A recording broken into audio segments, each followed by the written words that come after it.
Himes from Connecticut. He sits on the House Intelligence Committee. Congressman, thanks so much for coming in this morning. Good morning, Kate. Good morning. So what do you make of the comments coming from General Dempsey yesterday, opening the door to a recommendation coming from him at some point that boots on the ground in Iraq could be needed? What do you think? Sure. Well, an awful lot of my colleagues sat up yesterday and said, wait a second. And look, it wasn't a surprise, right? I mean, one of the reasons the vote today is so challenging is because, you know, once you have made a commitment both to putting people on the ground in Iraq, which we have, an increasing number of people on the ground, and, of course, funding a proxy group of Syrian rebels who are acting in our name, you can't predict the outcome. The Middle East, if it's one thing, it is unpredictable. So as people think about casting this vote today, I think they're understanding that really there may be a presidential pledge, there may be an ability or there may not be an ability to vet Syrian rebels, but once the pieces are in motion, unpredictable things can happen. Sounds to me like you're not trusting what you're hearing from the president over and over again, that there will be no combat troops on the ground. Is that fair?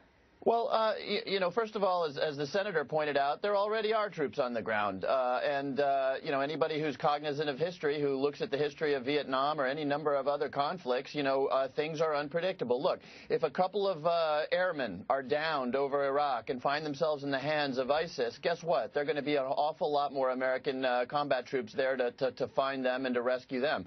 So, again, this is a very, very unpredictable thing, and that's why this vote is so hard today. Well, I'm going to get to the vote, but on boots on the ground, in order to defeat ISIS, many military experts, many former military guys are saying that combat boots from someone are going to be needed, and often that means the United States is going to lead. Are you at a place where you can say, even though it is hypothetical at this point, if the president requested and said he needed combat troops in order to take out ISIS, that you could support him? I personally would not support that. Look, the American people are well tired of having our troops exposed in places like Afghanistan and Iraq and having military missions which don't end well. I am, of course, referring not only to Afghanistan and Iraq, but to Libya, where we made a substantial military commitment. I'm not sure anybody looks at Libya and says, gosh, we're an awful lot better off today than we were. We committed significant air power. And look, this concept of defeating ISIS, what can we do with airstrikes? With airstrikes, we can disperse ISIS. We can, you know, they'll blend into the villages and stop sort of concentrating. With boots on the ground, you might not defeat them, but at least be much more aggressive about finding them in the villages. Look, you don't defeat terrorism at the end of the day, and Afghanistan and Iraq have shown this, until you get at the underlying conditions, the money that is flowing there from the Persian Gulf, the kinds of economic and political conditions that turn a 17-year-old into an ISIS monster. Until we begin to address those things, terrorism will not be, quote unquote, defeated. Well, and General Dempsey even acknowledged that yesterday in that hearing. He said no matter how you slice it, there is no military solution to taking out ISIS. It involves diplomacy. It involves political. It involves all the things that you mentioned there. I want to ask you, though, about the House vote. The House vote today on arming and training Syrian rebels. It's been tacked on to a bill, an essential bill, as I well know from covering Capitol Hill for years, to keep the government funded. Where are you on this vote today?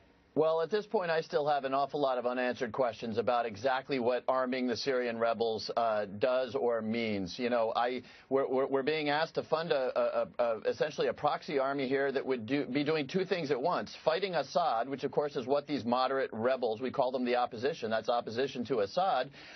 You know, but also fighting ISIS, which, by the way, is also fighting Assad. That's a very, very complicated operational thing. There's questions about how well we can vet these guys. You know, what kind of weapons they'll be provided. Might we see those weapons again from the other end? You know, there are just a whole lot of questions here that I think an awful lot of members of Congress have. I can't predict for you where this vote is going to go. This is something that the Congress was not thinking much about 2 weeks ago, and so a lot of people are being socialized to some very scary concepts and to some still unanswered questions. This is an approach, though, Congressman, that was advocated by President Obama, President Biden, by the White House. They wanted this vote to be tacked on to this funding bill because they thought it would be more palatable if it was masked in a must-pass vote. But you still sound like you're a no. Well, look, you get to the process by which this is all happening, and here you've got a little bit of a mess, too. Yes, this is being done as a separate amendment to a must-pass vote. We've got to keep the government open by passing a continuing resolution. But look, the more fundamental issue on the part of the Congress is an awful lot of members of Congress believe that, that the president needs a separate authorization for this set of hostilities. The president does not believe that, and so now we're being asked to sort of go halfway and approve the money for a new, you can use the word war if you want, certainly a set of hostilities that involve arming these Syrian moderates without actually having authorized the fight itself. Well, now, the so White House thinks it questions differently. here, then, Congressman. Are you a no vote on the amendment to arm Syrian rebels? At this point in time, remember the vote's later on today. That's There's right. a lot of information and question being answered, but at this point in time, I'm a no vote. So then do you believe that there should be then a separate up or down vote on for an authorization for further military force, use of further military force? I do. Look, this is an offensive action in the sense that Where are the leaders on this? I'm sorry to cut you off, but I think this is important because I feel like every member of Congress we have had on, Democrat or Republican, if rank and file, they have said the same thing, that they believe an up or down vote should happen, but it's not happening. Are you talking to your leaders about the need for an up or down vote? Yeah, look, there's been an awful lot of advocacy. The president has said he does not think he needs that up or down vote. He thinks he has the authority. An awful lot of us disagree. And look, this, as you know, is a fight that has been going on for 60 years between the White House and the Congress about exactly where war-making authority lives.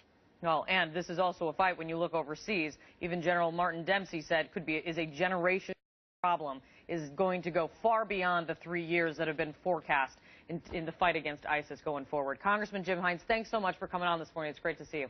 Thank you, Kate. Of course.